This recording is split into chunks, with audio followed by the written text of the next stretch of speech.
Welcome to the Moonshots podcast. It is episode 92. I'm your co-host, Mike Parsons, and certainly today I'm joined by a man that might be quite an outlier.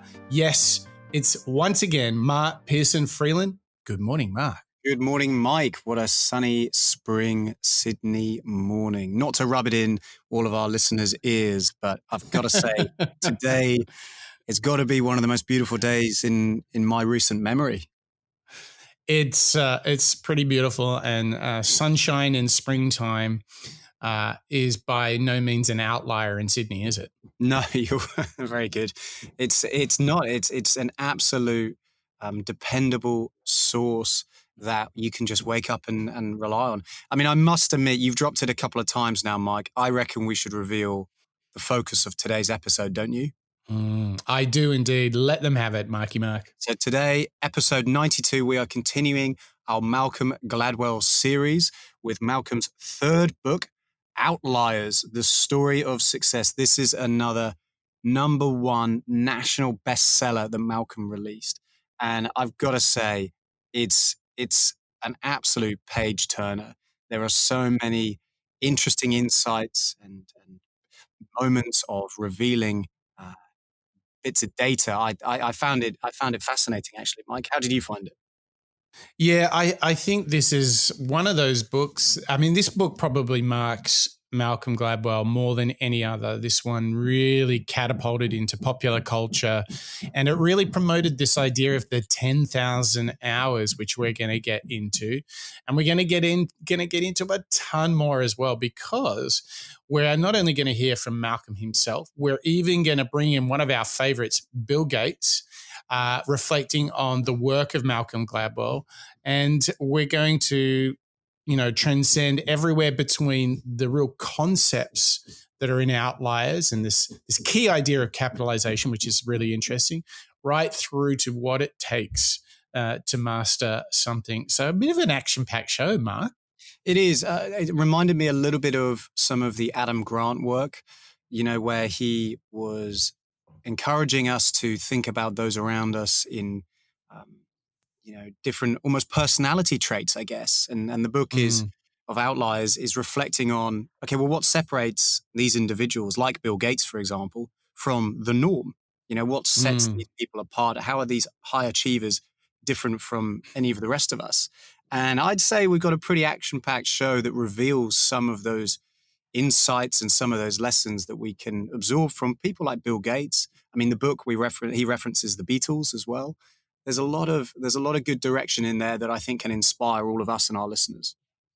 Yeah, I agree. And when I think about why this book matters for our audience, I think it's touching on some great themes.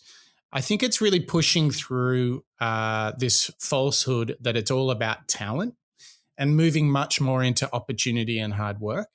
I think what we've also got here is for anyone that is really thinking about mastering something, I think this provides a framework for any creator, builder, entrepreneur, or just somebody who wants to be the very best version of themselves. I think this is an essential concept, this idea that Malcolm Gladwell brings to life in Outliers. So buckle your seatbelts. I think there's a lot of good stuff coming, and I think that we have the chance, as normal, to learn out loud from some of the very best. So, Mark, where do you want to start this adventure? Well, I thought we always try and start the show with a clip from our author or innovator. And this time, it's a little bit different. We're still going to hear Malcolm Gladwell talking about his book, Outliers, but we're actually going to hear about him talking about the book after it came out. So he's not necessarily going on a bit of a press tour to release it. He's actually reflecting back once it's become a bit of a national success. So this first, and he's had an opportunity to dig into why. Why does he think it was so popular with the readers? So this first clip is Malcolm reflecting on his book, Outliers, and why he thinks it's become such a moment in the national database of books. So I'm going to talk about my new book, which, there are many things in it, and I can say all kinds of things about it. But I thought I would talk about an idea that is actually not in the book, but that I've been thinking about a lot since writing it, and which encapsulates a lot of what the book is about. And it's this idea that's called capitalization, and it is a concept that a very brilliant psychologist named James Flynn has written a lot about. Those of you who know something about IQ research will have heard of the Flynn effect. That's James Flynn's idea. And he's written a lot about this concept of capitalization, which is what is the rate at which a society capitalizes on its potential? In other words, what percentage of people who are capable of doing something actually end up doing that thing, right? How efficiently do we make use of the talents within a given group of people? So let me give you an example. I don't know how many of you read Michael Lewis's book, The Blind Side, which is this extraordinary book about a young man in East Memphis, a teenager, who's 6'6" and 350 pounds, and he's discovered by and adopted by a wealthy white family, and they realize that he's an extraordinary athlete, and they work with him until he becomes one of the finest offensive linemen in the country. And in fact, he's about to be drafted into the NFL as many years later and make a $1 gajillion. And it's this extraordinary story, but the part of it that always stayed with me when I read it was that right at the very end, the kid, whose name is Michael Oher, says that he's from the slums of Memphis, East Memphis, and he says, if everyone who I grew up with who was into football, who had real ability in football, actually ended up playing football, they'd need to have 2 national football leagues. And what he was saying was that that East Memphis did not do a very good job of capitalizing on its athletic ability, right? And so Lewis actually follows up on this, and he does this. He talks to some people in the East Memphis school system, and he asks them, what percentage of kids in East Memphis who get a college athletic scholarship actually end up going to college? And the answer was 1 in 6. Which absolutely floored me, because I would have thought that when it comes, if there was one thing in America that we were really good at doing, it would be exploiting the athletic ability of our youth, in particular of our African American youth. I would have thought that in an inner city area, the capitalization rate for sports would have been 90%. But in fact, what we learn in East Memphis is that the capitalization rate is 1 in 6. It's 16%, right? So now think about it. If in something that we care about as much as sports, right? There's possibly nothing in American society that we devote more time and attention and intellectual resources to than the maximization of the professional sporting experience. In something that we care that much about, our cap rate is 16%. So how high must it be in things that we don't care that much about, right? That's a very sobering notion, and it says that as a society we have an awful long way to go towards properly maximizing the human potential of our members. And so I realized when I thought about that book that Outliers is really about that question. It's about identifying sources of constraints on capitalization rates and figuring out how to remove them. Ooh. 1 in 6, Mark. Doesn't that number shock you in that story he just told? It really does. And a lot of us have probably seen or read the book, The Blind Side by Michael Lewis. I mean, I've certainly seen the film with Sandra Bullock. And it's a fascinating story, actually, and we won't go into it today. We'll do a Blind Side podcast episode at some point. But really digging into Malcolm's story here, bringing it to life with the Blind Side reference is quite shocking.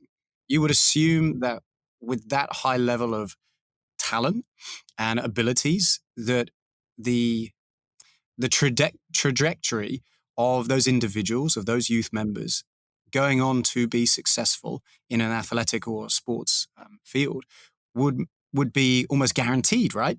They're so good. Mm-hmm. They're going to be projected into the NFL and so on. But actually, it's the fable of the golden ticket out of hardship, landing the big deal, yet it's only 1 in 6. Yeah, 16%. It's so much lower than I think anybody would assume, right? And what I think is great about that clip of Malcolm kind of reflecting on his book is he sort of figured it out. He said, okay, well, the book, which we'll go and talk about more in the episode today, but it's about capitalization. And we all have the power to capitalize on our talents, right? It's up to us to know how to behave and respond to challenges and so on in our lives. And I think that's really, Malcolm kicking off the show in the right direction, right? I totally agree. And it really comes down to what we can do with this idea to better understand we may be, blessed with a talent or several. But as we can see, if all of the great football players at college actually made it through to the NFL, then we'd need 2 NFLs. That is a parable for life itself. There are so many brilliant people with brilliant talents, but there are many factors such as opportunity and hard work that really determine those that ascend to the highest levels. But let's have another listen to a kind of a very, very closely related follow-up clip where Malcolm continues to really challenge us with this idea of capitalization.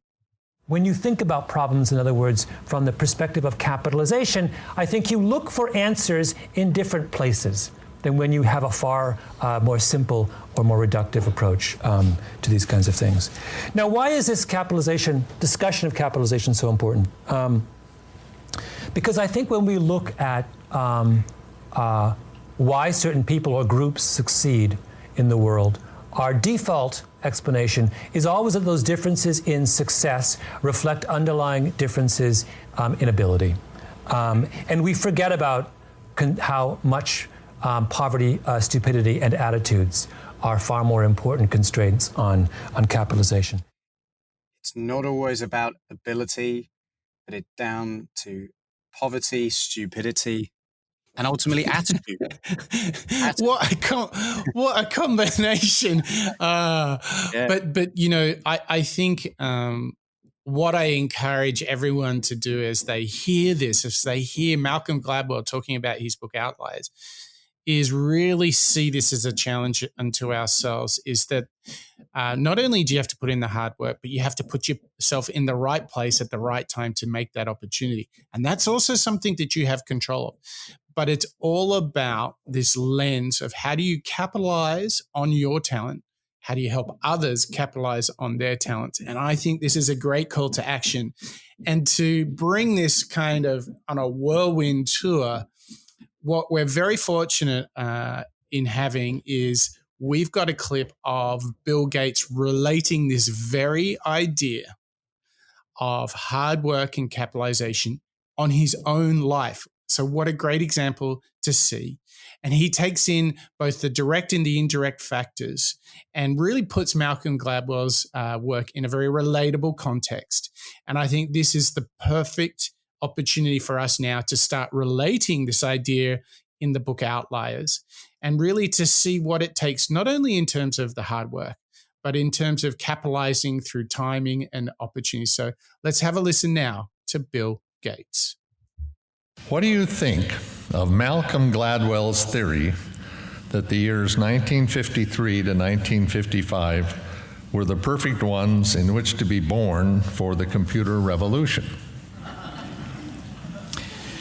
Well, his book makes a lot of great points. That is that in all success stories, there are significant elements of luck and timing.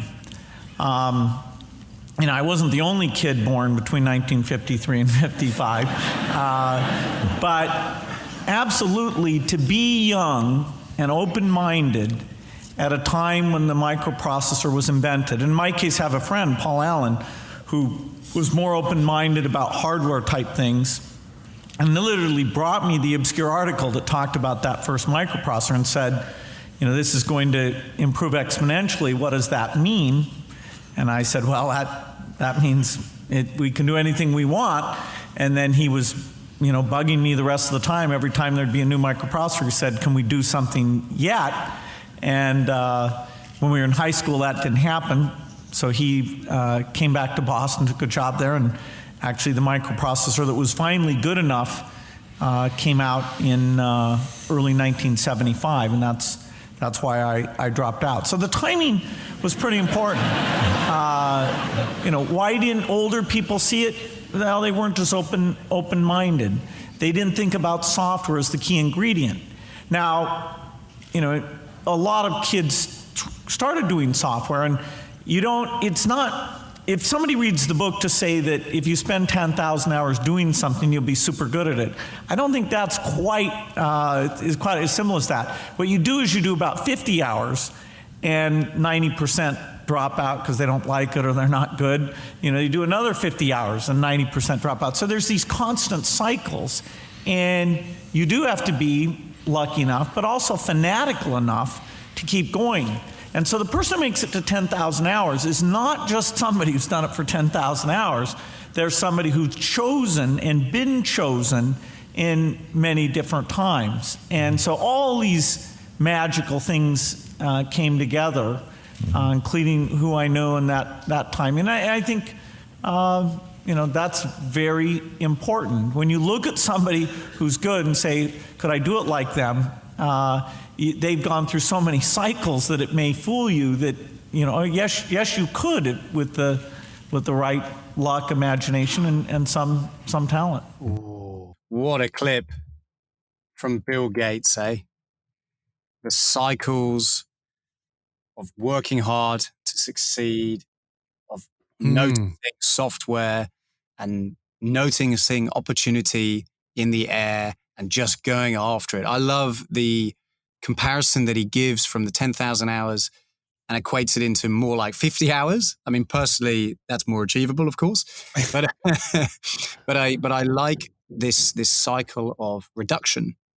50 hours, everybody will go in. And by the end of that period, 90% would have dropped. You go through another cycle of 50, another 90% of that remaining factor will be, giving up or moving on to something else. And, Bill Gates saying we can do anything we want ultimately comes down to if you put in the time and do the hard work, right?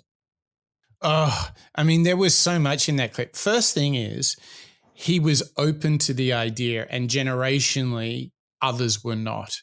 So my takeout here, Mark, is you have to realize that when new paradigms are coming, you have to force yourself to be open to new ideas. Otherwise, you'll miss them. I remember the way I relate to Bill Gates on this one is I remember doing my first internet project at work in 1996, and it just blew me away. Right time, right place. And so I found myself very fortunately in 2000 as an internet expert because hardly anybody knew what it was, right? But I had put in the work, and then I had this wonderful opportunity to go and work in Amsterdam and so on and so forth. That opportunity came to me directly because I embraced the internet in 96 when I saw it. And what Bill Gates is talking about is exactly the right thing, right place, that if you are born in a time, you are naturally open to it. I think what the takeout here is how you can maximize your radar, the aperture, open it up as big as possible to receive these ideas rather than to dismiss them. What do you think? I totally agree. I think being open to receiving that information, noticing those opportunities, and going on to commit yourself where others might not. If you work hard and you immerse yourself and you become an expert in that field, and this is something obviously that Malcolm Gladwell's talked about previously as well, is really where I can see the success of Bill Gates coming from. He was just disciplined. He, obviously he had a lot of talent. He had a lot of knowledge, but he only had the knowledge because he put in the time to learn. That kind of gets me to the second point. So the first one is being open to receiving, to considering new ideas. But the second one that Bill really focused on, which is at the core of Malcolm's book of why the 10,000 hours matter. It just doesn't matter because you need that time to develop the skill. Here's the big thing. And I want everyone to really, really focus on this thought. the longer you stick with it, the fewer other people are sticking with it too. So what this therefore means is that you will become more unique over time, because the real truth here is people just don't stick with things. And I think this is so insanely profound. This is incredibly important.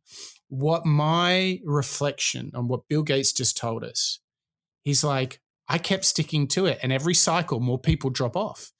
Everyone starts full of energy, and then after the first 50 hours, a bunch drop off, and then another cycle, and then a whole nother bunch drop off.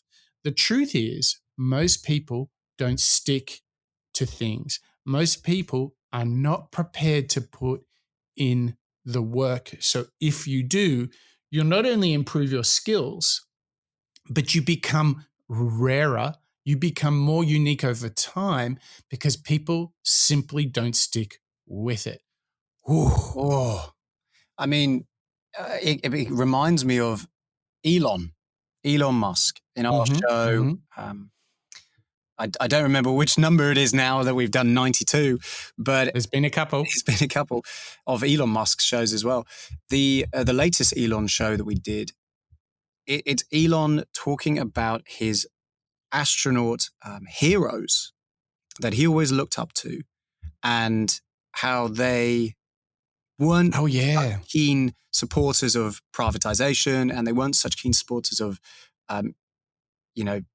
unique businesses like Elon's going into the space race. And regardless of that opinion of his heroes, he could have turned away at that point. He could have said, maybe they're right. Okay, I'm going to give up. I don't want to stick with it anymore. But he didn't. And look where we are now. It's going up just a couple of months ago. Well, even further, let's take this idea an even further level. So not only did he stick with it, not only did he reject the naysayers, but he had something else. He had a pair of cojones, because when it came time to write the check for both, I believe it was Tesla and Solar City at the time, both were in bad shape. This is a moment when he had to write a check for all his net worth and divvied up between the two companies. So he was officially not worth anything anymore when he gave those checks to his two companies to help them survive. He did it. Most people would have said then, look, if I just walk away, I'll have enough money, I can live a nice life. So this plays into the 10,000 hours again. The longer you stick with it, not only the better you become, the more people will actually fall by the wayside. But if you have, in addition to this, the courage to keep going, to stick to your beliefs, the vision that you have, there are great things at the end of that, regardless of where and how and what you're doing. If you stick to it, if you work hard, and look, I can see this in so many of the people that we've studied, Mark. Obviously, when we talk about hard work, it's Michael Jordan. When I think about courage and being relentless, I think Lady Gaga. And really fighting for the things you believe, I think of people like Michelle Obama. The thing here is, this is another one of those universal patterns that we can see. Malcolm Gladwell has touched on something that Bill Gates and many others hold to be true, and that is stick with it. Hard work over time, and when the tough times come, stay the course. I think this is so incredibly powerful, and this is the way to capitalize on your talents. And I think this is the gift of Malcolm Gladwell's book, Outliers. I couldn't agree more. And it's so easy in our lives to come up against struggles, come up against moments in our days, our weeks, our months, our years with 2020, and think, I can't do this anymore. I want to change, whatever it might be. Maybe there's a frustration in, learning something new or working on a project, and sticking with it is, like you say, that's the big lesson coming out of Outliers. Sticking with it, you can achieve that moment of greatness, much like somebody like Bill Gates has done, because those others will fall by the wayside. I think you're right. That's the key lesson, and that's the key motivator and inspirational lesson that comes out of it. Absolutely. Absolutely. And what I want to set up for the next parts of the show, we're going to look at how crucial the time factor really is, to put in the time, to put in the effort, and how this comes to life in hockey. We're going to have a look at it with children. We're going to have a look at culturally across the world. We've got a ton of clips that are going to explore what this looks like. We're going to bring it to life and break it down. But if you want to break down the lessons that we can learn from innovators, Mark, where do you think all our listeners can go in the universe if they're thinking they need more of this sort of inspiration? If you want to go and revisit some of our favorite episodes, including Elon Musk, our second show on him, episode 81, you can go and visit moonshots.io. That's our online portal, we should say, our launch pad into the past 91 shows that we've done on all of our favorite innovators, authors, and sports people. We're gathering all of our favorite clips, transcriptions for all of our shows, as well as some show notes and helpful additional links to elements such as Reed Hastings' Netflix culture deck. Everything is up on moonshots.io. It is. And so if you're not checking out moonshots.io, there is one more thing I want to ask of all of our listeners. I know there are thousands of you, and we appreciate all of your feedback when you send us an email at hello@moonshots.io, when you leave ratings and reviews. In fact, over the history of the show, we have 110 ratings and reviews, and we are so grateful to everyone that has left a review of the show or given us a rating in their favorite podcast app. I want to take this moment to really ask, if you are enjoying the show, we would really ask only one thing of you, is that you, as you're listening right now, just open up your app, give us a rating, or if you're feeling a little wordy, give us a review, because this is how folks all around the world discover the show, how we can share these lessons that we're learning from innovators all around the world. And thanks to those 110 ratings and reviews, we welcome a brand new cohort of listeners, including folks from Thailand and Latvia. We welcome you. We thank you for being part of this journey into listening and learning from innovators and really trying to be the very, very best version of ourselves. So thank you to everybody who has contributed in that way. All right, Mark, we've really warmed up now with Bill Gates coming in very heavy with some big lessons. What's the twist and the turn now that we're going to take with Malcolm Gladwell's book, Outliers? Well, Bill Gates was taking us through this concept of hard work, separating, the resilient from those who perhaps slightly less resilient. And I think we should continue exploring this element of time, the fact that timing matters, but what actually sometimes matters even more is the investment of effort that people put into it. And what's a really interesting experiment from the book Outliers by Malcolm Gladwell is a referential story to hockey, the NHL. And here's a clip from Malcolm telling us a story about the hockey league and how there's a real balance between real talent as well as the investment of time. So at one point, I looked at the roster of the 2007 junior Czech hockey team.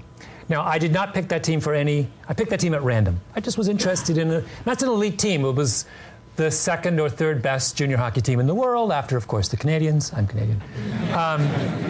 So it's a really elite team. These are the kind of kids who go on to play in the NHL or in the elite adult leagues in Europe.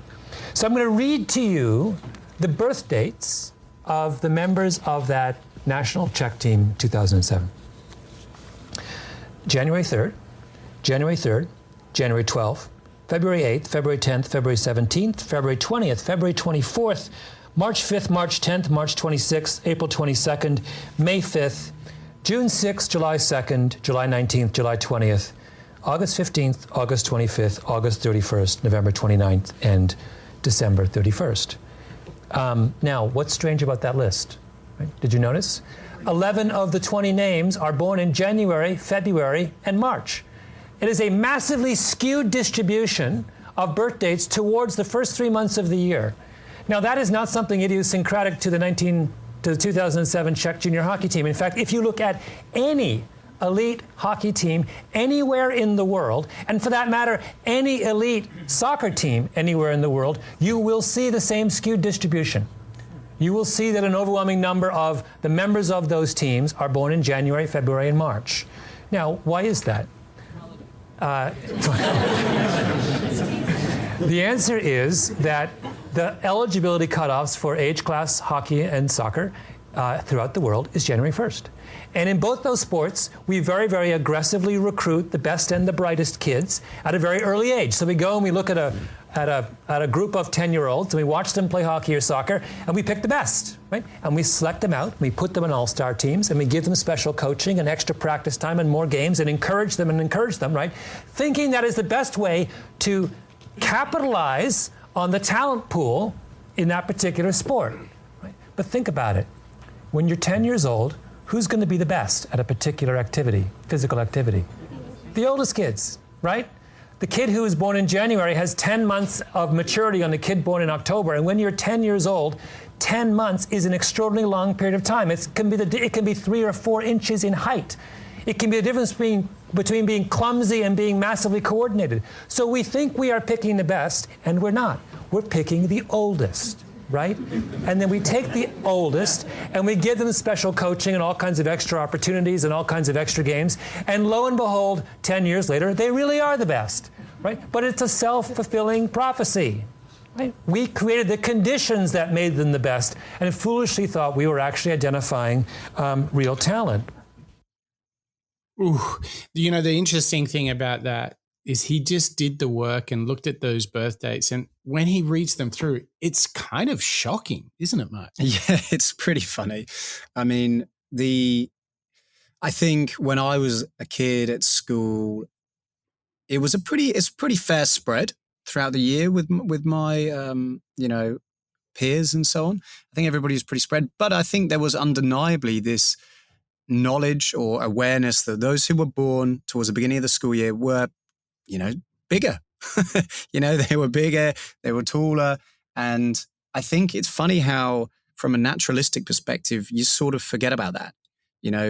That's right. I guess it matters less as we get older. But when you're a kid and you're getting chosen for school teams and sports and maybe abilities in the classroom, there's perhaps, and as Malcolm's pointing out, a natural bias towards those who are perhaps older and therefore taller and stronger to receive the most attention and therefore the most encouragement and investment of time from adults to become the best.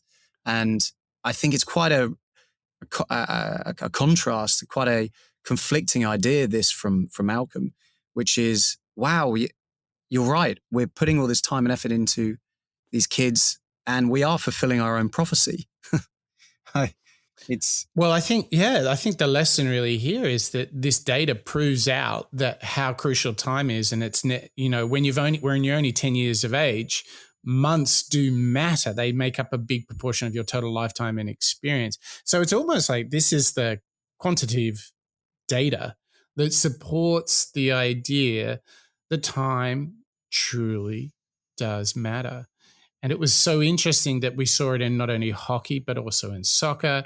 So there is this pattern where we are choosing not the most talented, but those who are the oldest. And I think that was a really good way to kind of bring it full circle. And now what we get the chance to do is to dive into how this thinking is not only applicable for like hockey, NFL, building software, but it also relates to how we can think about the role of culture and opportunity, even with bringing up something like our kids. So let's have a listen now to Malcolm Gladwell talking about how to capitalize on the ability of your kids. In other words, what we're saying is when we look at Asian cultures, what we are seeing is this difference in mathematical ability. What we're seeing is not some underlying difference in talent or aptitude for mathematics, but a difference in capitalization. That the Asian cultural attitude about work has the result of being a far more efficient way of capitalizing on math ability than Western attitudes towards work. Right? And that tells us where the deficit in our mathematical education in the Western world lies. It's not in our curriculum, it's not in the quality of our teachers, it's not in the size of our classrooms, it's not in the amount of money we spend on schools.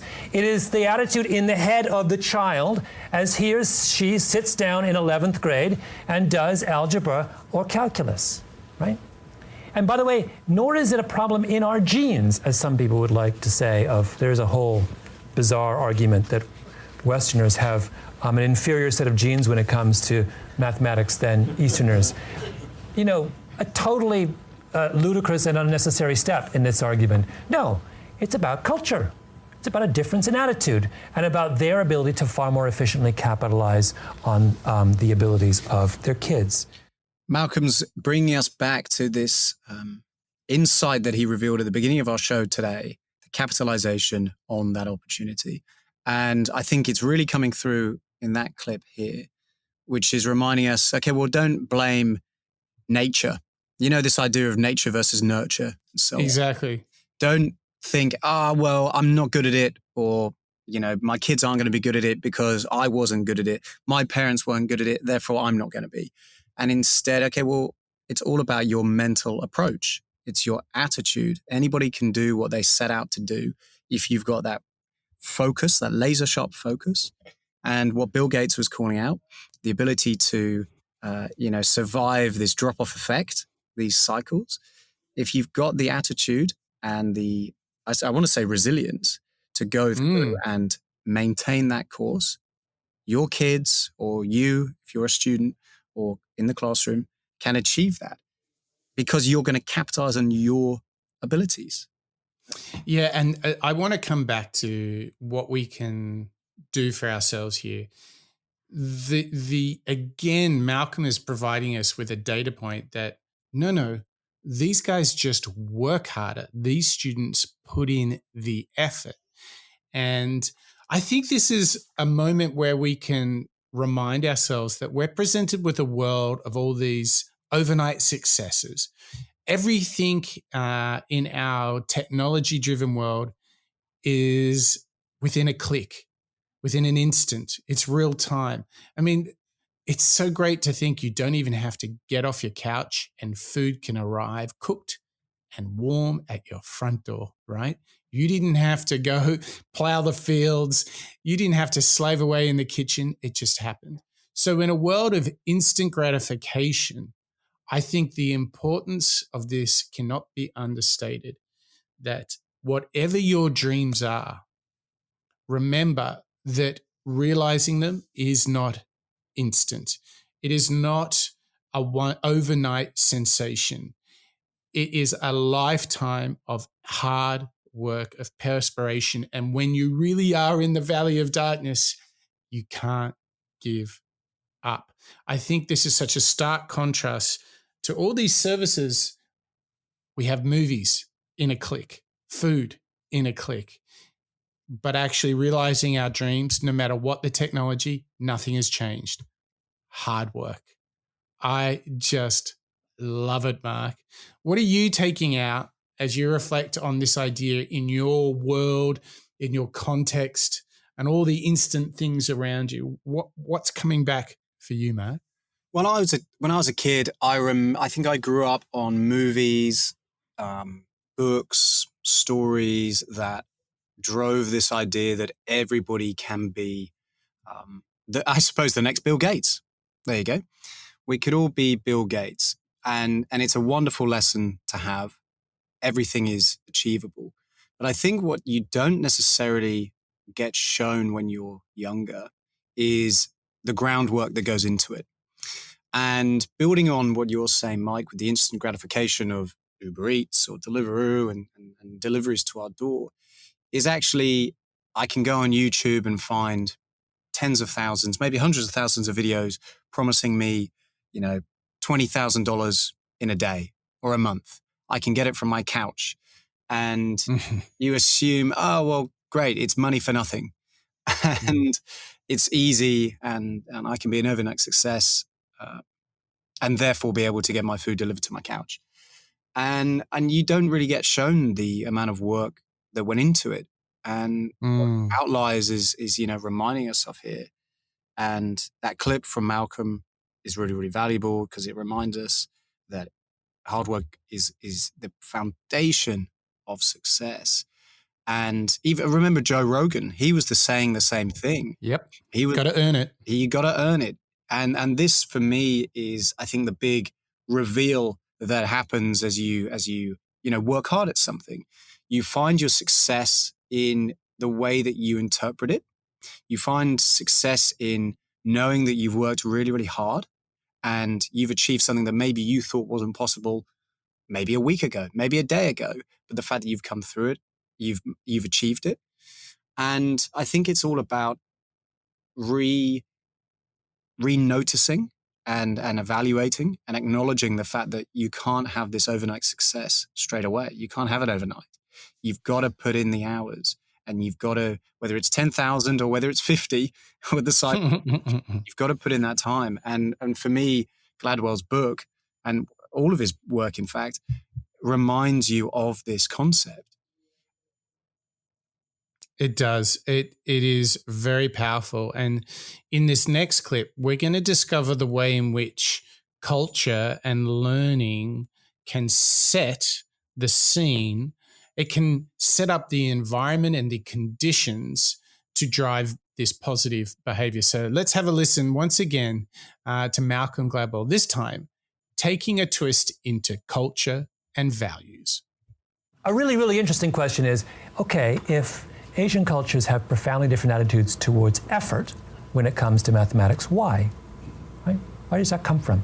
And nobody knows. But in my book, I venture what I think is a plausible explanation.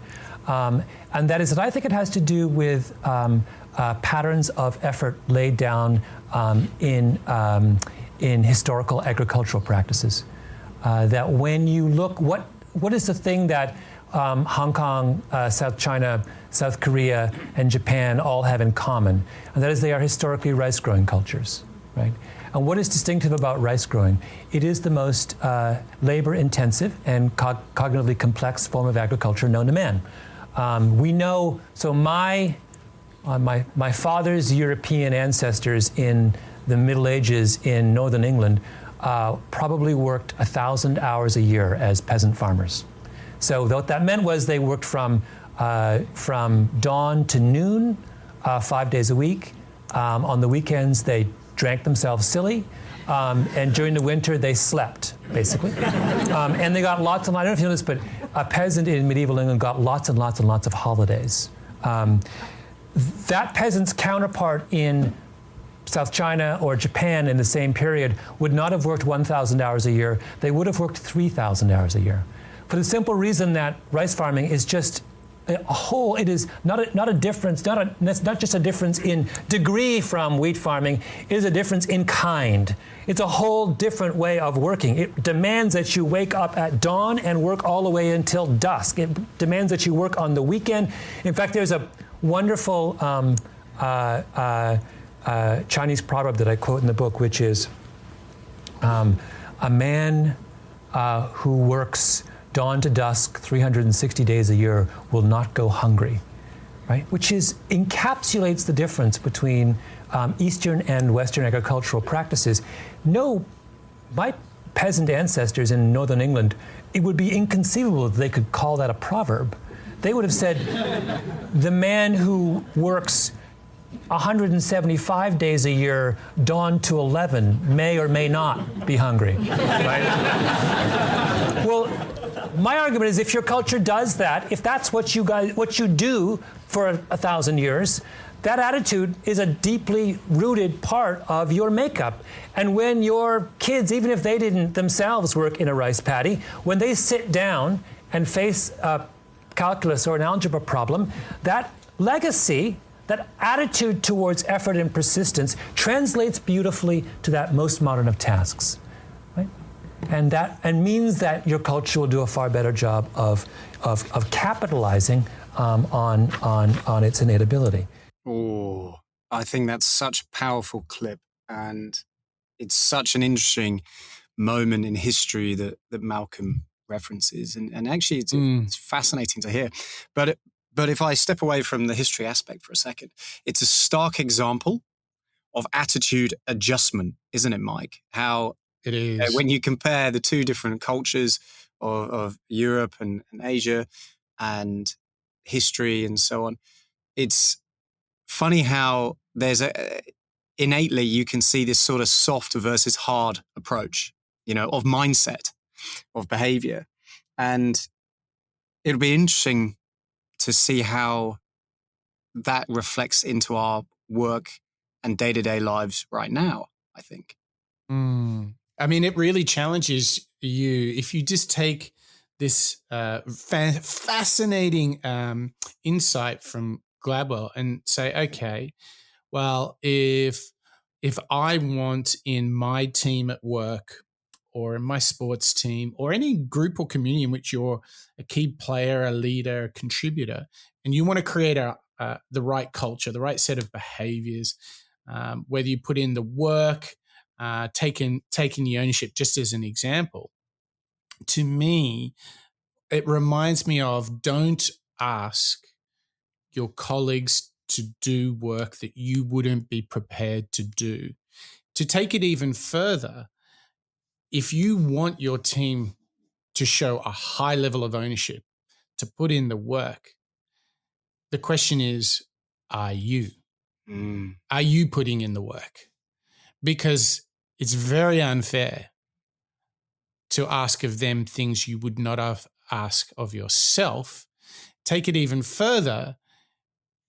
If you want them to do such things, then you might need to set the culture, the environment. You might need to sow the rice paddy fields for months.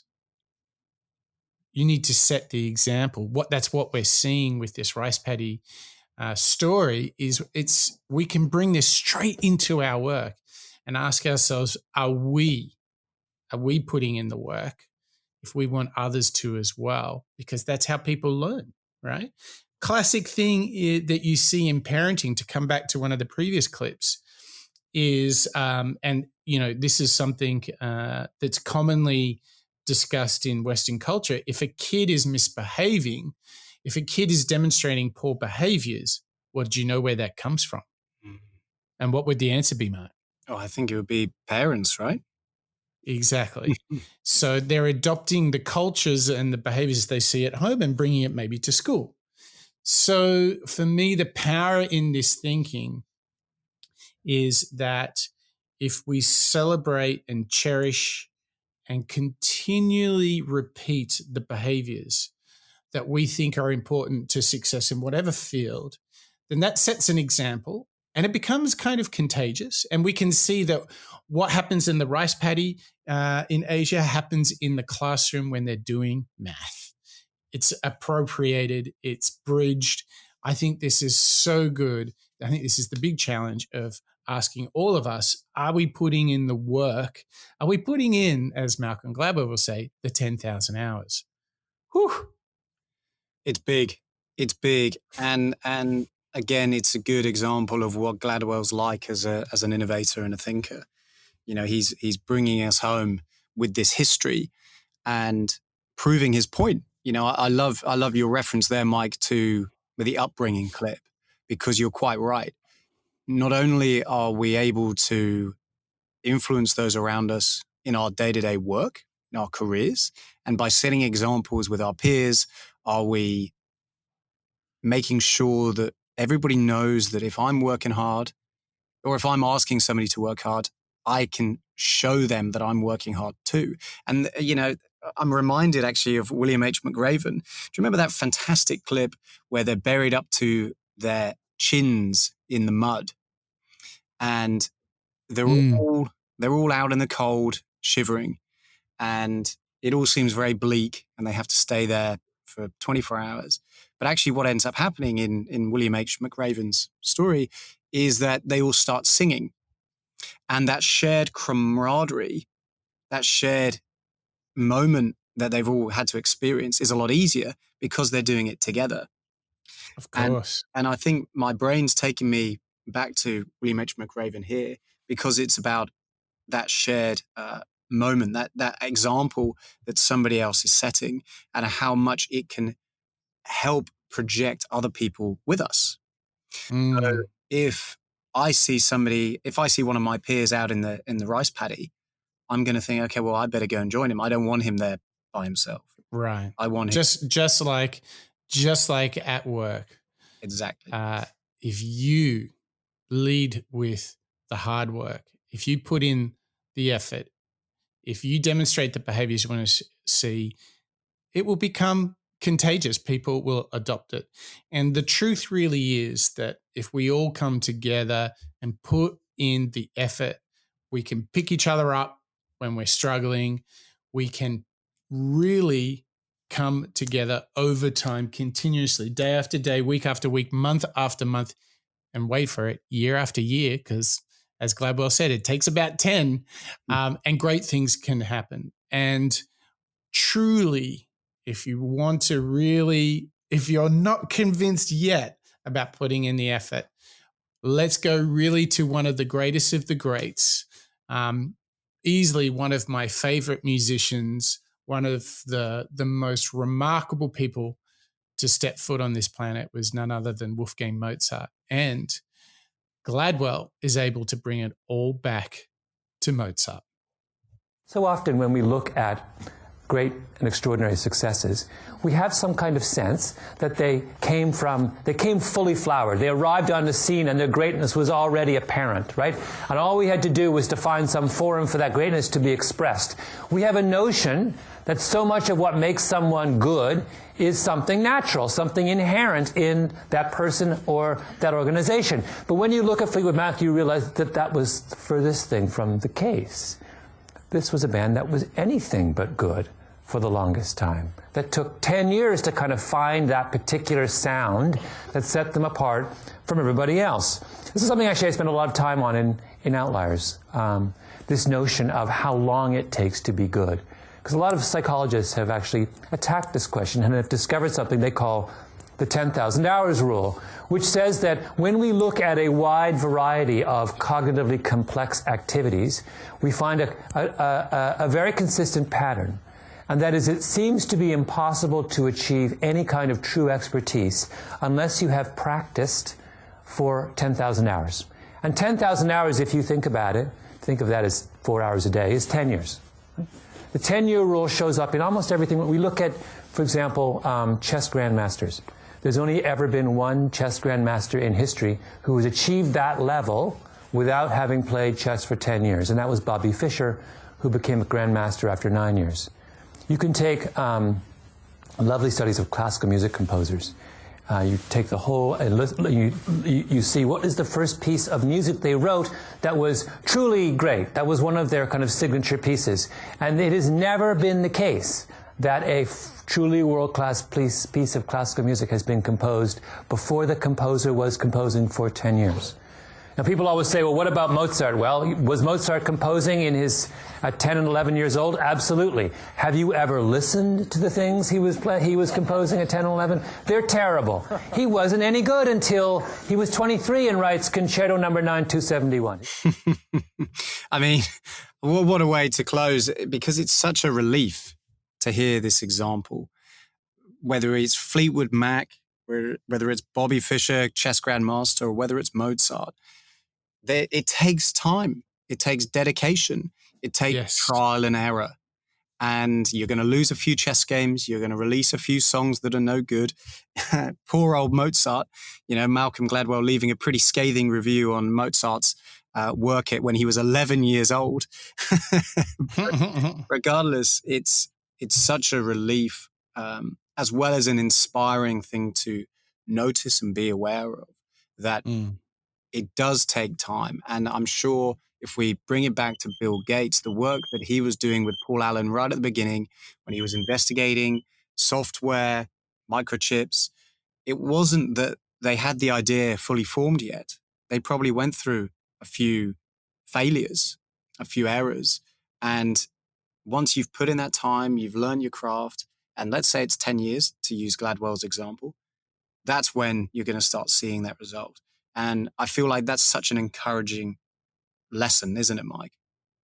It is really about resetting our expectations, isn't it? Exactly. Reset your assumption of instant gratification and overnight success. I'm not going to watch a YouTube video and suddenly earn loads of money from selling houses or owning lots of Bitcoin.